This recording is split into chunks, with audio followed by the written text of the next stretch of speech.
Assalamualaikum warahmatullahi wabarakatuh. Selamat berjumpa kembali.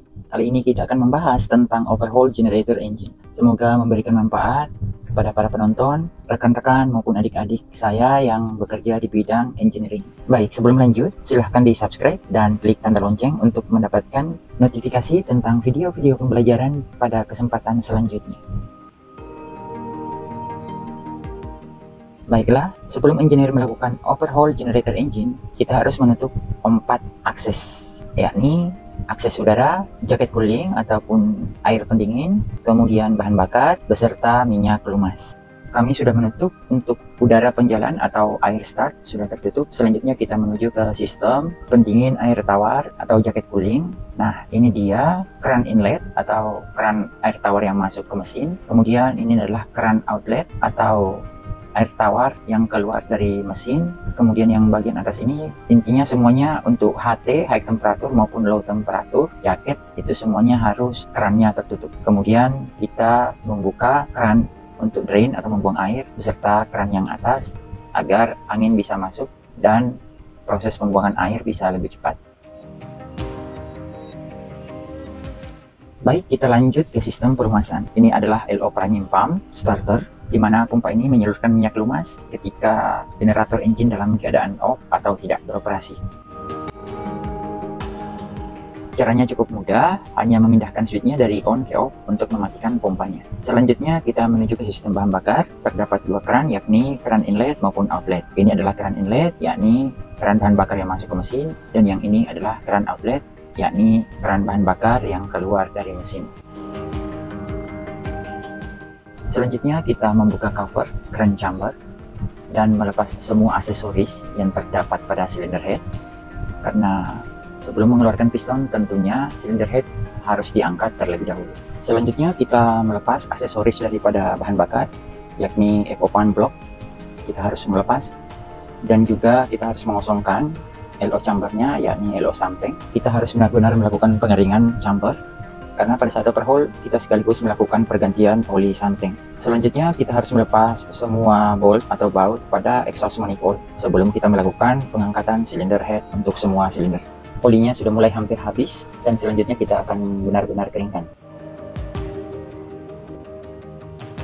Teman-teman, kita fokus saja dulu untuk pelepasan aksesoris pada silinder head. Teman-teman bisa saksikan, sekarang kita membuka fuel injection valve atau injektor pada tiap-tiap silinder beserta dengan indikator hook. Selanjutnya kita melepas atau mengangkat semua rocker arm yang ada pada silinder head. Nah, ketika aksesoris pada silinder head semuanya sudah kita lepaskan, maka kita bisa melakukan pelepasan baut pengikat daripada head dengan menggunakan special tools, yakni hydraulic jack dengan tekanan 840 bar. Cara pembukaan baut silinder head untuk semua silinder sama saja. Jadi semuanya kita angkat dan kita akan menggantinya dengan spare part silinder head yang sudah kita maintenance sebelumnya. Jadi teman-teman tetap harus perlu memperhatikan keseimbangan pada saat pengangkatan silinder head, yakni pada saat mengangkat harus presisi agar tidak terjadi kerusakan pada beberapa komponen pada saat melakukan pengangkatan. Akhirnya kami sudah selesai mengangkat semua silinder head dan piston siap untuk kita keluarkan. Dan semua silinder head ini kita simpan dulu dan kita akan maintenance pada saat generator engine sudah selesai kita overhaul. Lanjut, kita melakukan turning pada flywheel karena kita akan segera memposisikan pembukaan baut connecting rod. Namun terlebih dahulu kita harus membuka wiring.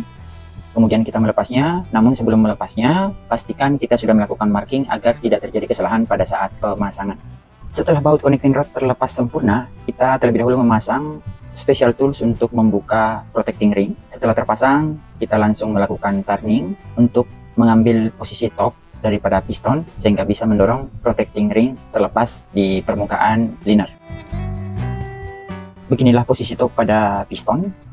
Selanjutnya kita angkat dengan menggunakan chain block pelan-pelan dan tetap hati-hati jangan sampai saat mengangkat piston merusak bagian liner. Kemudian kita angkat pistonnya dan kita simpan di tempat yang telah kita sediakan. Nah teman-teman, dapat kita lihat seperti inilah kondisi piston yang baru kita cabut. Kita lihat jelas markingan yang telah kita buat. Satu berarti silinder nomor 1, dan S berarti starboard atau samping kanan. Nah, seperti inilah bagian pistonnya, bagian bawah, kemudian bagian pin bossnya terlihat cukup kotor, dan selanjutnya kita akan bersihkan untuk melakukan pergantian piston ring.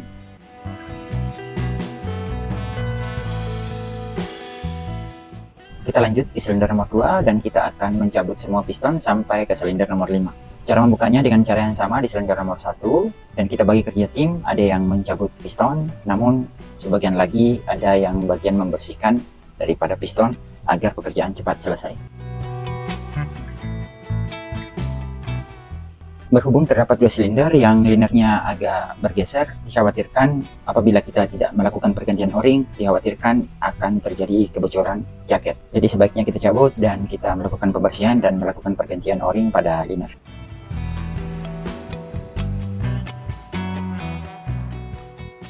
Selanjutnya kita akan membuka keran pin metal dan kita ambil balok agar menjaga keran pin metal tidak terjatuh ke bawah, dan juga membantu kita menemukan posisi yang mudah untuk membuka keran pin metal dan memasang tools, yakni hydraulic jack. Kemudian kita memberikan tekanan sebesar 720 bar.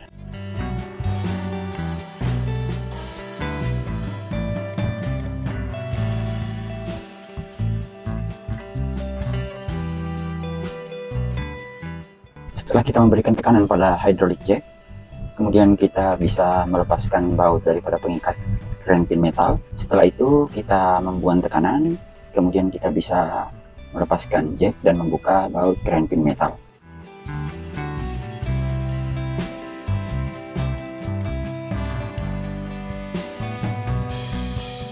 Pada saat kita melakukan overhaul, kita tetap memperhatikan semua bagian dalam keadaan bersih, termasuk crank chamber, permukaan dudukan silinder head, dan juga aksesoris lain sebelum kita melakukan pemasangan. Saat kita membersihkan head, pastikan tidak ada kotoran yang jatuh ke dalam crank chamber.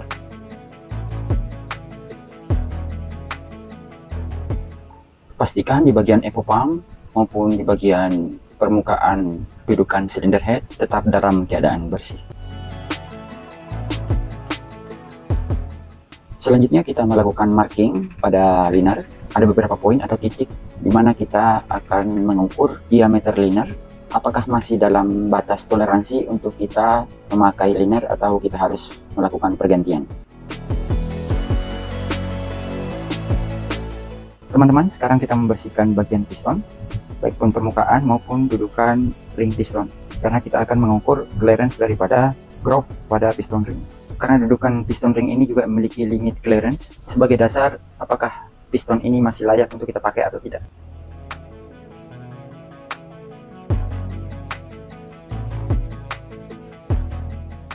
Selanjutnya kita melakukan pengecekan pada semua rocker arm. Jangan sampai terjadi clogging atau buntu daripada saluran olinya. Jadi cukup kita menyemprotkan angin dan bisa kita lihat apakah terjadi buntu atau masih dalam kondisi normal.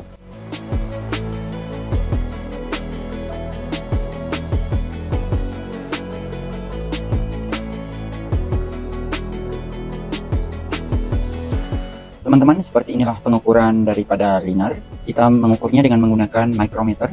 Kemudian kita ambil pengukuran dari dua sisi, yakni kiri kanan dan depan belakang. Titik pengukuran diambil pada 4 titik, mulai dari bibir atas hingga ke liner bagian bawah yang telah kita marking sebelumnya dengan liner point marker.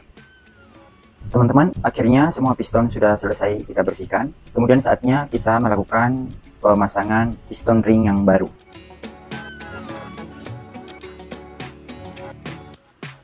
Nah, tiap piston ini menggunakan 3 ring, di mana ring yang paling bawah adalah oil scrubber ring, kemudian yang tengah adalah ring nomor 2, dan ring yang paling atas adalah ring yang pertama.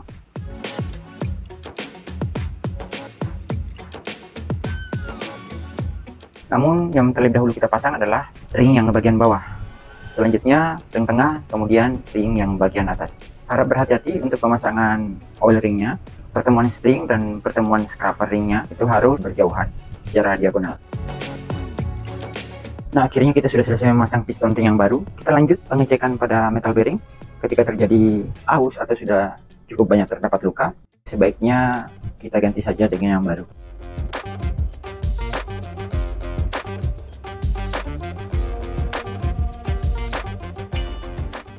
Nah, saatnya kita memasukkan piston. Namun, terlebih dahulu kita melakukan turning untuk mendapatkan posisi torque. Kemudian kita memasukkan piston yang telah kita maintenance dan kita telah melakukan pergantian daripada ring pistonnya.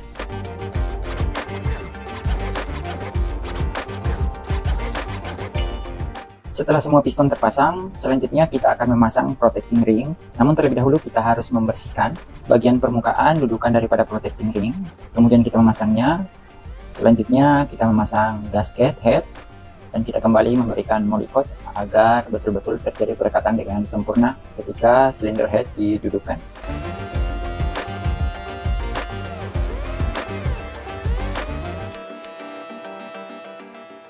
Teman-teman, pastikan semua gasket sebelum memasang silinder head harus benar-benar telah terpasang.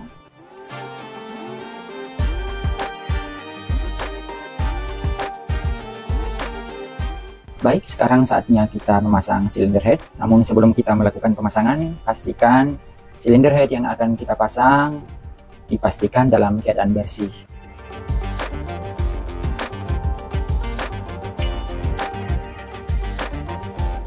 Kemudian kita masukkan dan pastikan silinder head ini duduk sesuai pada tempatnya atau tepat duduk sesuai dengan o-ring gasket yang telah kita pasang sebelumnya agar dipastikan tidak terdapat kebocoran setelah kita mengikat silinder head.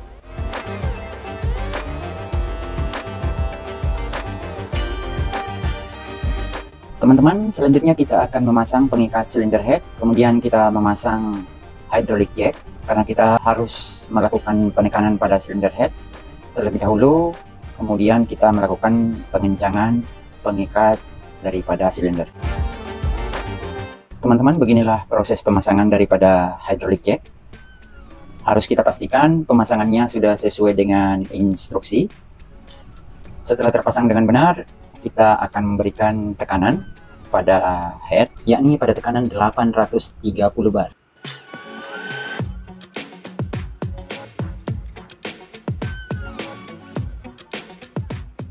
Setelah tekanan hydraulic jack berada pada posisi 830 bar, maka kita bisa mengencangkan pengikat daripada silinder head. Kita kencangkan dengan menggunakan pin. Pastikan pada saat mengencangkan, semua pengikat benar-benar dalam keadaan kencang sempurna. Setelah kita selesai melakukan pengencangan pada silinder head, maka selanjutnya kita membuang tekanan daripada hydraulic jack karena hydraulic jack yang terpasang pada silinder head akan kita lepaskan. Dan selanjutnya kita akan memasang silinder head berikutnya. Untuk pemasangan silinder head selanjutnya, caranya teknik pemasangannya sama saja, sama seperti pemasangan pada silinder head sebelumnya. Dan akhirnya kita sudah selesai memasang semua silinder head, yakni terdapat 5 silinder. Dan saatnya kita melepaskan hydraulic jack tools.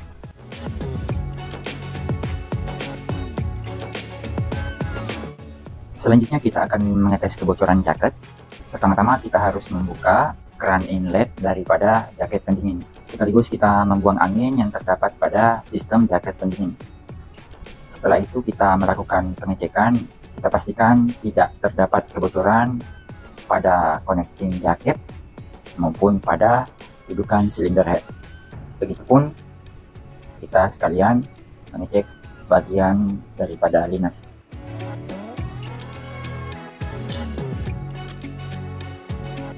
Kita memeriksa semua bagian liner, jangan sampai terdapat tetesan air. Jadi kita pastikan semua liner dari semua silinder harus kita cek terlebih dahulu sebelum kita memasang aksesoris pada silinder head. Setelah kita pastikan tidak terdapat kebocoran pada jaket, maka kita bisa memasang gasket daripada exhaust manifold. Kemudian kita bisa mengencangkan baut daripada pengikat connecting rod. Ukuran kekencangan baut pada connecting rod pada manual book berkisar 120 Newton. Jangan sampai kita melakukan pengencangan kurang daripada standar ataupun melebihi daripada standar maker. Setelah itu kita kencangkan semuanya, kita sekaligus memasang semua aksesoris pada silinder head.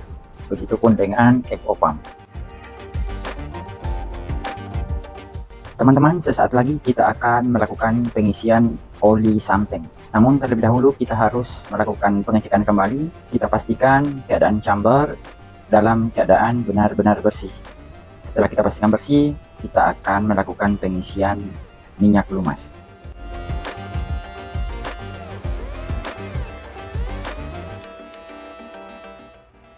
Baik teman-teman, sekarang kita mengisi oli something, yakni dengan sistem oil generator.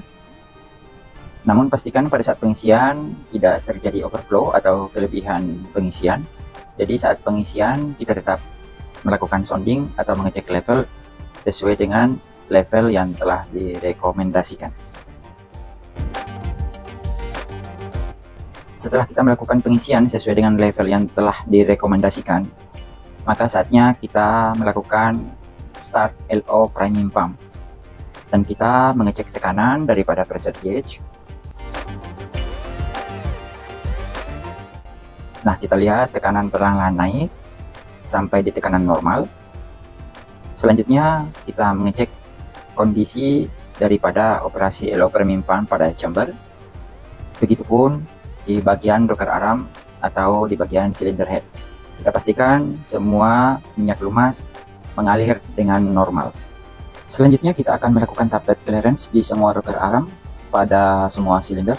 Namun untuk lebih detail tappet clearance akan saya tampilkan pada konten di kesempatan lain. Selanjutnya kita memasang cover daripada rocker arm, begitupun cover daripada crank chamber. Kemudian kita melakukan pengetesan, pembukaan sistem daripada bahan bakar, dan selanjutnya kita akan mengecek apakah terdapat kebocoran atau tidak. Setelah kita melakukan pengecekan dan tidak terdapat kebocoran, maka saatnya kita melumasi fuel rack pada FO pump. Kemudian kita pastikan pada pressure gauge semua sistem sudah dalam keadaan tekanan normal. Sekalian kita mengganti turbocharger air filter atau saringan udara.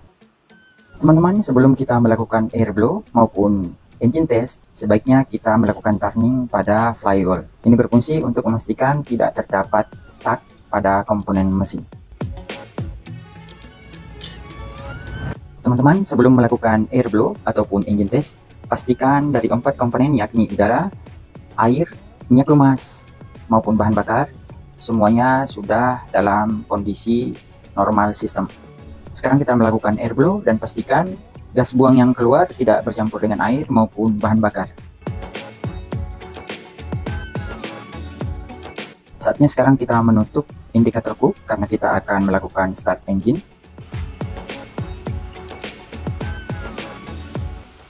Sekarang engine kita start.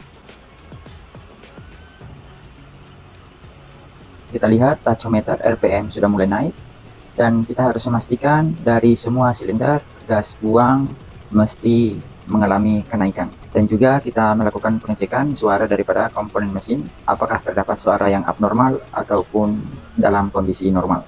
Kita perhatikan tachometer RPM tidak terdapat hunting, artinya putaran daripada mesin ini dalam kondisi stabil.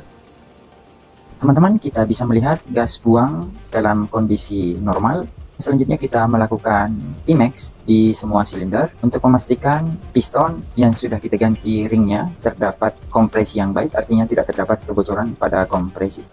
Saat ini kita melakukan Pimax pada pengoperasian mesin dalam keadaan idle running atau dia beroperasi dalam keadaan tanpa beban. Jadi kita belum sinkronkan ke panel listrik, hanya sekedar untuk menguji coba daripada operasi mesin ini normal atau tidak. Jadi pengambilan Pimax ini kita lakukan untuk semua silinder.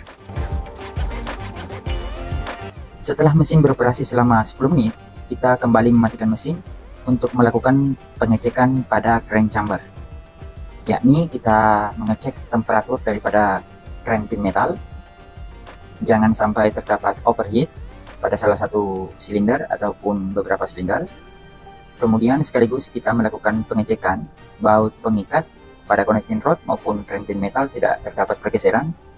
Bahkan kondisi wire pengikat daripada connecting rod dipastikan dalam kondisi sama seperti pada saat sebelum beroperasi setelah kita kencangkan.